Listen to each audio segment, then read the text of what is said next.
Welcome dear student, स्वागत है आप सभी का बायोलॉजी क्लासेस में। डियर स्टूडेंट, आज की वीडियो एग्ज़ाम 2021 के लिए बहुत इंपॉर्टेंट वीडियो है, क्योंकि इस वीडियो में हम आपको बताएंगे कि आप आपके होने वाले एग्ज़ाम में 100% मार्क्स कैसे ला सकते हो। क्योंकि अभी जो आपके पास में टाइम है वो बहुत कम बचा हुआ है, इसलिए यहाँ पर आपको इस ट्रिक से पढ़ाई करनी होगी। अगर आप इस ट्रिक से पढ़ाई करते हो तो आपको ईजिली 100% मार्क्स मिल जाएंगे। देखिए, पेपर सेकंड की बात करते हैं। पेपर थर्ड की हमने वीडियो बना रखी है ऑलरेडी, आप जा कर के डिस्क्रिप्शन में उसका लिंक चेक कर सकते हो और वीडियो को देख सकते हो। डियर स्टूडेंट, आज हम इम्पोर्टेंट चीज़ डिस्कस करने जा रहे हैं जो कि आपके एग्ज़ाम 2021 से रिलेटेड है, यानी कि आप एग्ज़ाम में 100% मार्क्स कैसे ला सकते हो। ठीक है, उस बेसिस पे हमने ये वीडियो बनाई है, क्योंकि आपके पास में जो टाइम है वो कम है और आपके एग्ज़ाम नेक्स्ट या 7-8 दिन बाद होने वाले हैं। अगस्त में स्टार्ट है। सो यहाँ पर आप किस प्रकार से 7-8 दिन में अच्छे नंबर ला सकते हो, ठीक है, उसके बारे में पूरा कंप्लीट वीडियो है, आप पूरा इसको देखिए। तो सबसे पहले हमें यहाँ पर हमारे जो पेपर सेकंड है उसके इंडेक्स को समझना होगा। देखिए, यहाँ पर हमारे पास में पेपर सेकंड का पूरा इंडेक्स है, जिसमें हमें बताया गया है कि कितने चैप्टर हमारे पेपर सेकंड में इंक्लूड हैं और कौन कौन चैप्टर जो है वो किस सेक्शन में इंक्लूड किए गए हैं। तो यहाँ पर हम सेक्शन वाइज यहाँ पे आपको डिफाइन करके बताएंगे कि सेक्शन ए में कितने चैप्टर हैं और कौन कौन से चैप्टर हैं। ठीक है, उस बेसिस पे हम आपको बताएंगे कि इस बार कौन से क्वेश्चन आने वाले होंगे और आप किस प्रकार से पढ़ाई करोगे तो आपके 100% मार्क्स आ जाएंगे। देखिए, पेपर सेकंड में अगर हम बात करें तो यहाँ पर 3 सेक्शन है, सेक्शन ए, सेक्शन बी और सेक्शन सी। वैसे मोस्टली जूलॉजी के सभी पेपर में 3 ही सेक्शन डिवाइड किए गए हैं, ये आपको पता ही होगा। देखिए, सेक्शन ए में कितने चैप्टर यहाँ पे इंक्लूड किए गए हैं। सेक्शन ए की बात करें तो यहाँ पर सेक्शन ए में टोटल 10 चैप्टर इंक्लूड किए गए हैं। ठीक है, जिसमें पहला चैप्टर जो है वो पर्यावरण जैविकी का परिचय है, यानी कि basic introduction of environment biology का। दूसरा है पर्यावरण कारक का, यानी कि एनवायरनमेंट जो फैक्टर हैं उनके बारे में। तीसरा है सीमाकारी कारकों की संकल्पना, यानी कि कंसेप्ट ऑफ लिमिटिंग फैक्टर। चौथा चैप्टर जो है वो है पारितंत्र, यानी कि इकोसिस्टम। और इकोसिस्टम में हमें यहाँ टॉपिक दिए गए हैं जो हमें यहाँ पे पढ़ने पड़ेंगे। अवधारणा है इकोसिस्टम की, इकोसिस्टम के कंपोनेंट्स हैं, घटक हैं, और इकोसिस्टम में ऊर्जा का प्रवाह किस प्रकार से होता है, यानी कि एनर्जी फ्लो कैसे होता है, उसके बारे में पढ़ना है। देन इसके बाद में चैप्टर आता है 5वां, जो कि हमारा जियोकेमिकल साइकिल का है, यानी कि जैव भू रासायनिक चक्र का है। यानी कि इसमें साइकिल दी गई हैं, कौन कौन सी साइकिल इसमें इंक्लूड की गई हैं वो हम यहाँ पे डिस्कस कर लेते हैं। ऑक्सीजन साइकिल को समझना है, CO2 साइकिल को यानी कार्बन डाइऑक्साइड को, और H2O को यानी कि जल चक्र को समझना है, नाइट्रोजन और फॉस्फोरस। ठीक है, तो यहाँ पर टोटल 5 साइकिल दी गई हैं जिनके बारे में हम यहाँ पे डिस्कस करना है। नेक्स्ट चैप्टर आता है समष्टि का, यानी कि पॉपुलेशन का। नेक्स्ट 7th चैप्टर है समुदाय पारिस्थितिकी, यानी कि कम्युनिटी का। नेक्स्ट है पारिस्थितिकी अनुक्रमण का, यानी कि जो इकोसिस्टम में सक्सेशन होता है उसके बारे में। 9 आवास पारिस्थितिकी, यानी कि जो डिफरेंट टाइप के आवास होते हैं उनकी एनवायरनमेंट कैसा होता है, उनकी पारिस्थितिकी कैसे होती है। तो यहाँ पर देखिए, अगर हम बुक में जाएंगे तो वहाँ पर आपको आवास पारिस्थितिकी में आपको ये सभी अलग अलग चैप्टर मिलेंगे। समझ रहे हो, मतलब कि एक चैप्टर में इनको इंक्लूड किया गया है। हम यहाँ पर इसको टॉपिक वाइज समझते हैं। देखिए, आवास या पारिस्थितिकी टॉपिक एक है, लेकिन इसमें डिफरेंट आवास हैं। समझ रहे हो, इस बेसिस पे हम यहाँ पे इसको शॉर्ट बना देते हैं। पहला आवास है जलीय आवास। अब जलीय आवास का क्या करना है, इसकी इकोसिस्टम को पढ़ना है, यानी कि पारिस्थितिकी को समझना है। उसी प्रकार लवणीय जल है, उसकी भी यहाँ पर इकोसिस्टम समझना है। उसके बाद आता है वेला संगमी आवास, इसको बोलते हैं स्टुराइन हैबिटेट, यानी कि 2 डिफरेंट टाइप के जो आवास होते हैं। अब यहाँ पे आवास डिफरेंट टाइप कैसे होंगे, एक तो होगा यहाँ पे जलीय और एक होगा लवणीय, दोनों को मिलाकर के बोलते हैं क्या, वेला संगमी। तीसरा होता है यहाँ पे स्थलीय आवास, यानी कि जो टेरेस्ट्रियल होता है, टेरेस्ट्रियल होते हैं, ज़मीन पर रहने वाले होते हैं। नेक्स्ट चैप्टर आता है लास्ट 10वां, विश्व के प्रमुख जीवों। ठीक है, तो यानी कि टोटल कितने चैप्टर हो गए यहाँ पे, सेक्शन ए में 10 चैप्टर हो गए। अब सेक्शन बी की बात करते हैं।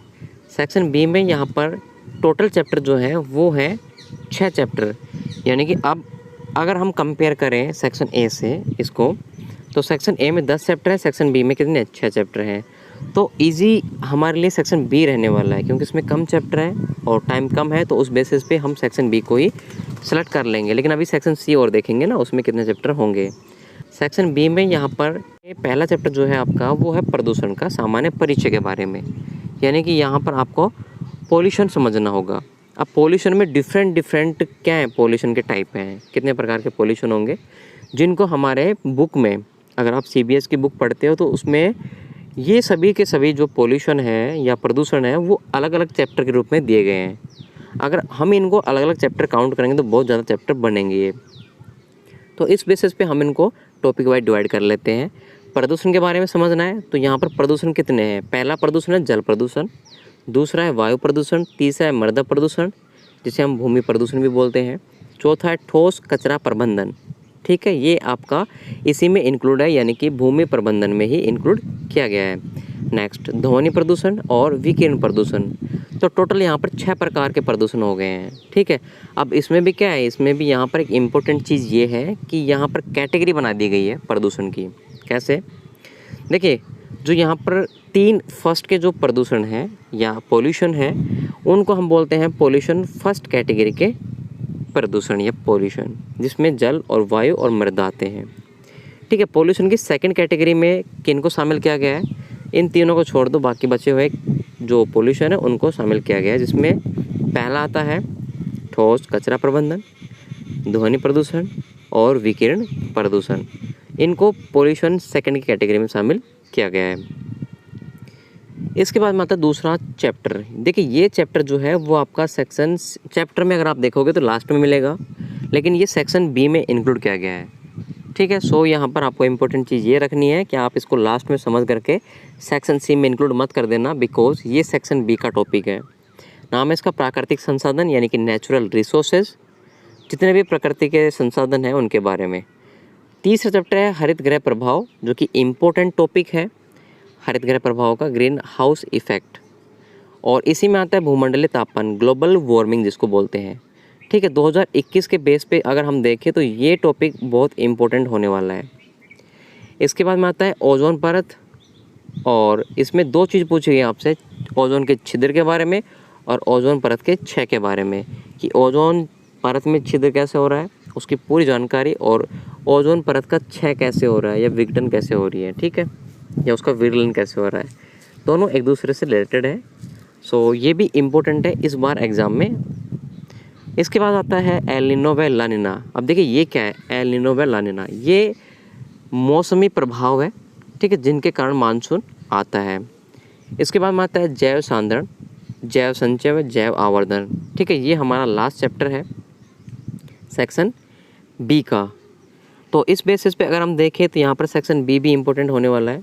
इसके बाद सेक्शन सी का, तो देखिए यहाँ पर सेक्शन सी में केवल 3 चैप्टर हैं। तो अगर हम बात करें सेक्शन वाइज, बिकॉज एक सेक्शन में से हमें पता है 3 क्वेश्चन आने वाले हैं, तो तीनों सेक्शन में से मिला करके 3 टोटल 9 क्वेश्चन आएंगे, और हमें इस बार एग्ज़ाम में केवल 3 ही क्वेश्चन करके आने हैं, चाहे वो एक सेक्शन का 1 करो या फिर एक ही सेक्शन के तीनों करो। समझ रहे हो, जैसे सेक्शन बी है इसमें से 1 2 3 क्वेश्चन आएंगे तो आप तीनों ही कंटिन्यू कर सकते हो, और बस इसके अलावा आपको कोई और क्वेश्चन नहीं करना।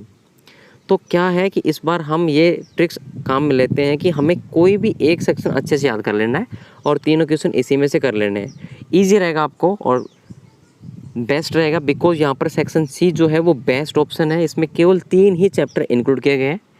टॉपिक बड़े हो सकते हैं लेकिन चैप्टर 3 ही है, लेकिन उनसे बड़े नहीं होंगे सेक्शन बी से और सेक्शन ए से। तो मेरा मानना ये है कि आप इस पेपर में से आप सेक्शन सी को अच्छे से याद करके जाओ और आप 100% मार्क्स पाओगे। अब बात करते हैं इस सेक्शन में से चैप्टर के कि इस सेक्शन में कौन से चैप्टर हैं। तो पहला चैप्टर आता है इसमें वन्यजीव संरक्षण का, वाइल्ड लाइफ कंजर्वेशन के बारे में, कि भाई हम वन्य जीवों का कैसे संरक्षण कर सकते हैं और क्यों करते हैं।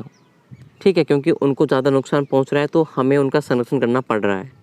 नेक्स्ट दूसरा चैप्टर है आपका मानव जनसंख्या का, यानी कि ह्यूमन पॉपुलेशन का, और शहरीकरण का और पर्यावरण का। बिकॉज आप देख रहे होंगे कि ह्यूमन पॉपुलेशन कितनी जल्दी ग्रो कर रही है और कितनी बढ़ रही है। हमारी जो कंट्री है वो वर्ल्ड में 2nd नंबर पे है। सो मानव जनसंख्या का एक तो मैनेजमेंट, ठीक है, शहरीकरण के बारे में और पर्यावरण के बारे में इजीली समझ में आ जाएगा इसमें। तीसरा चैप्टर आता है हमारे इसमें क्या, अंतरिक्ष पारिस्थितिकी, यानी कि स्पेस इकोलॉजी।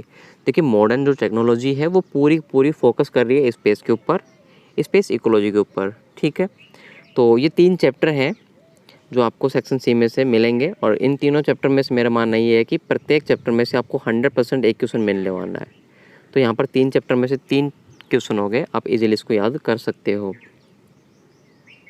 ठीक है, अब बात करते हैं ओवरऑल तीनों सेक्शन के बारे में कि 2021 के एग्ज़ाम के लिए कौन से मोस्ट क्वेश्चन रहने वाले हैं। तो देखिए, सेक्शन सी आप कंप्लीट पढ़ोगे, ठीक है, इसमें से आपको तीनों ही क्वेश्चन मिल जाएंगे। लेकिन फिर भी आपको लगता है कि मुझे सेक्शन बी और सेक्शन ए भी याद करना है, तो सेक्शन बी में आपके कौन से मोस्ट क्वेश्चन होने वाले हैं और सेक्शन ए में कौन से मोस्ट क्वेश्चन होने वाले हैं, उनको भी हम यहाँ पे डिस्कस कर लेते हैं। तो देखिए, सेक्शन सी कंप्लीट पढ़ोगे। सेक्शन बी की बात करते हैं तो इसमें आपको प्रदूषण में से एक क्वेश्चन याद करना पड़ेगा, क्योंकि एक क्वेश्चन 100% पॉल्यूशन के ऊपर आएगा। ठीक है, दूसरा क्वेश्चन आएगा आपका हरित गृह प्रभाव और भूमंडलीय तापमान के ऊपर, जिसमें आपका ग्लोबल वार्मिंग जो है वो 98% मोस्ट है। मुझे लगता है कि 98% ये पेपर में आने वाला है। ठीक है, और इसके बाद में तीसरा टॉपिक है ओजोन छिद्र का। अब देखिए, डिपेंड करेगा आपका पेपर कि आपके पेपर में शॉर्ट क्वेश्चन आते हैं या फिर लेंथी क्वेश्चन आते हैं। ठीक है, अगर टिप्पणी के बेसिस पे आते हैं तो तीनों ही क्वेश्चन टॉप रहने वाले हैं, तीनों क्वेश्चन पूछ सकता है। सेक्शन ए की बात करें तो सेक्शन ए में मोस्ट क्वेश्चन है, 10 नंबर में पूरा पूछेगा, वो है सीमाकारी कारकों की अवधारणा। ठीक है, यानी कि जो कंसेप्ट है लिमिटिंग फैक्टर का उसके बारे में, और कंसेप्ट जो लिमिटिंग फैक्टर का है इसका मेरे पास में पूरा PDF नोट्स है। आप हमारे वीडियो के डिस्क्रिप्शन में व्हाट्सएप ग्रुप का लिंक है, उस पर क्लिक कीजिए और व्हाट्सएप ग्रुप को ज्वाइन कीजिए। आपको इसका PDF सेंड कर दिया जाएगा व्हाट्सएप ग्रुप में। नेक्स्ट आता है पारितंत्र यानी कि इकोसिस्टम के ऊपर। अब देखिए, इकोसिस्टम में मोस्ट क्वेश्चन क्या है, फूड वेव है, ठीक है, यानी कि खाद्य जाल है, और ऊर्जा के पिरामिड्स हैं। ये दोनों ही टॉपिक इस बार इम्पोर्टेंट होने वाले हैं इकोसिस्टम के चैप्टर में से। इसके बाद आता है साइकिल का, ठीक है, जो कि हमें पता है कि 5 प्रकार की साइकिल थी। ऑक्सीजन थी, CO2 थी, नाइट्रोजन थी, फॉस्फोरस थी और H2O थी, यानी कि जल की थी, जिसमें से 2 मोस्ट है, नाइट्रोजन साइकिल और ऑक्सीजन साइकिल। इनमें से 100% आपको क्वेश्चन देखने को मिल जाएगा पेपर में। इसके बाद आता है जीवोम के बारे में, जो लास्ट आपका टॉपिक था सेक्शन ए का, उसमें से कोई भी एक क्वेश्चन आ सकता है जीवोम के ऊपर। और आवास में से आपके यहाँ पर 3 प्रकार के आवास थे, जलीय, लवणीय और वेला संगमी, यानी कि जो एस्टुअराइन वाटर होता है उसका, और लास्ट था स्थलीय। तो इन चारों में से एक आवास के बारे में 100% पूछ सकता है। तो इजीली यहाँ पर क्या हो गया, आपके सेक्शन सी के अलावा सेक्शन बी और सेक्शन ए के भी मोस्ट क्वेश्चन हो गए हैं। तो इस प्रकार से आप इजीली 100% मार्क्स पेपर में ला सकते हो। ठीक है, ये ट्रिक बहुत ही बेस्ट है, अगर आप इसको अपनाओगे तो आप पेपर में 100% लेके आओगे।